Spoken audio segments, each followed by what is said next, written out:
Once upon a time, in a world full of noise and endless distractions, there lived a young man named Marcus. Marcus was like many of us, trying to find his way in life, facing challenges and searching for answers. He often felt lost, overwhelmed by his emotions, and unsure of how to handle the difficulties that came his way. One day, while wandering through an old bookstore, he stumbled upon a dusty, forgotten book. Its title read, "Letters from a Stoic" by Seneca. Little did Marcus know this book would change his life forever. As Marcus began to read, he discovered the teachings of Stoicism, an ancient philosophy that promised not just knowledge, but a way of living.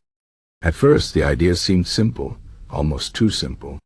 But as he dug deeper, he realized that Stoicism was not about ignoring emotions or pretending life was easy. It was about understanding what we can control and what we cannot, and finding strength in that understanding. Stoicism taught Marcus that suffering does not come from the events in our lives, but from how we think about those events. If his friend betrayed him, he could choose to be angry and hurt, or he could accept that people are imperfect and focus on his own actions. If he lost his job, he could panic and despair, or he could see it as an opportunity to grow and find a new path. The power was not in the situation, but in his mind. Marcus learned about the Stoic concept of Amor, Fati, the love of fate. Instead of fighting against what life gave him, he could embrace it, even the hard parts.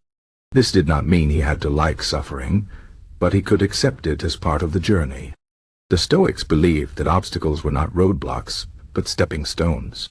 Every challenge was a chance to practice patience, courage, and wisdom.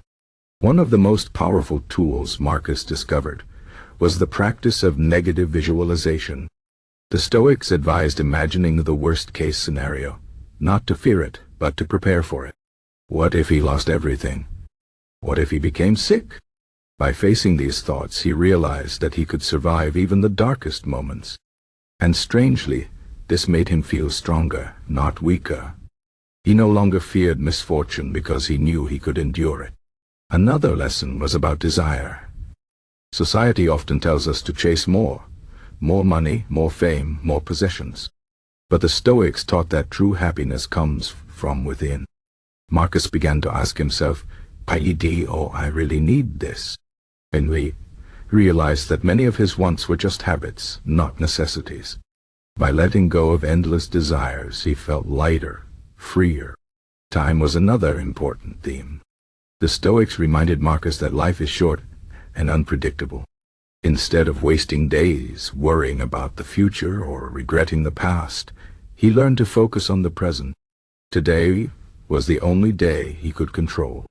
Today was the day to be virtuous, to be kind, to do his best. As Marcus practiced these teachings, he noticed a change in himself. He was calmer in difficult situations. He no longer blamed others for his problems. He took responsibility for his own happiness. People around him began to notice too. They asked him how he stayed so composed during hard times. Marcus simply smiled and said, "Stoicism." Of course, he was not perfect. There were days when anger or fear still gripped him. But now he had tools to handle them. He would pause, remind himself of what he could control, and choose a wiser response. Stoicism did not erase his emotions. It helped him navigate them. Marcus thought about how modern self-help often promises quick fixes. Be happy in 30 days. Change your life overnight. Understood Stoicism was different. It did not offer shortcuts. It offered a lifelong practice, a way of thinking that could withstand any storm. It was not about positive thinking, but about clear thinking. In the end, Marcus realized why Stoicism was the ultimate self-help philosophy. It did not depend on outside circumstances. It did not require wealth, luck, or other people's approval. It was a philosophy built on inner strength, discipline, and acceptance. And the most beautiful part, it was available to anyone, at any time. So, dear listener, if you ever feel lost in the chaos of life, Remember the wisdom of the Stoics. Look within. Focus on what you can control. Embrace your challenges. And above all, remember that the power to live well has always been inside you. You just have to choose to use it. This is the story of Marcus, but it could also be yours. Stoicism is not just an ancient philosophy. It is a guide for life now and always.